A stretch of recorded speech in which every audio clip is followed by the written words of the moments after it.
Kwenye kurasa za miradi yayo tumeokota habari inasema hivi: mafuta kupanda, tutakaa kujipanga.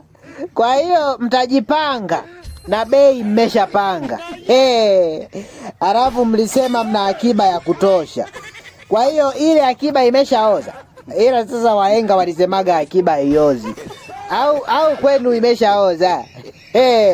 Yaani jamani, kwa jinsi mafuta yalivyopanda bei, kwa kweli nimegairisha kununua gari. Maana nilikuwa na mpango wa kununua gari, sasa nimegairisha kwa kuwa mafuta yamepanda bei.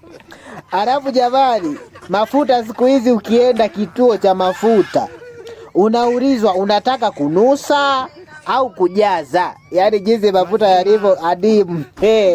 Mhudumu wa pale station anakuuliza, je, unataka kunusa au unataka kujaza?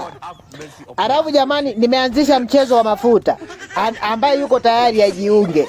Huu mchezo bwana, kila siku anatoka mtu, na mpaka sasa hivi tupo watu 100. Kwa siku unatakiwa ulete mafuta lita 1. Kwa hiyo kwa siku naondoka na lita 100. Kama unataka kujiunga nitafute, andika, chukua namba yangu kwenye description hapo.